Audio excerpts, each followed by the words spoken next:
Pumalag si Vice President Sara Duterte sa pagsuspende kay Cavite 4th District Representative Kiko Barzaga ng House Ethics Committee.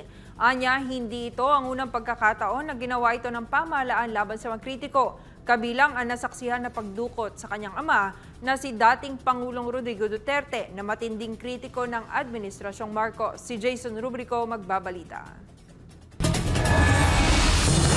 Sinuspinde ng 60 araw si Representative Kiko Barzaga dahil sa umano'y unethical behavior kasunod ng sunod-sunod na kritisismo laban sa gobyerno sa pamamagitan ng social media post. Tinawag ni Vice President Sara Duterte ang hakbang na ito bilang bahagi ng serye ng pagsupil sa mga tinig na nagsasabi ng anyay uncomfortable truths.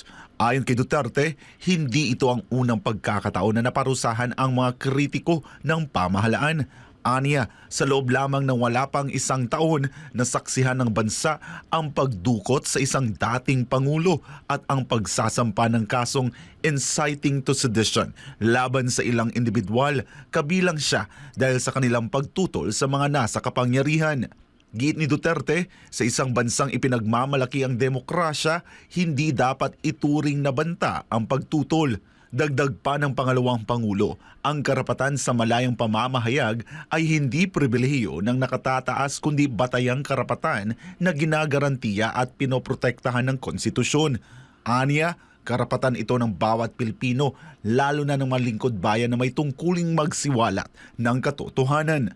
Giit pa ni VP Sara, kung ang isang halal ng bayan tulad ni Barzaga ay maaaring patahimikin, paano pa ang mga ordinaryong Pilipino na walang kapangyarihan o posisyon? Binigyang diin ni VP Sara na ang tunay na demokrasya ay nangangailangan ng tapang at ang karapatang malayang magsalita at magtanong ay pundasyon ng demokratikong lipunan.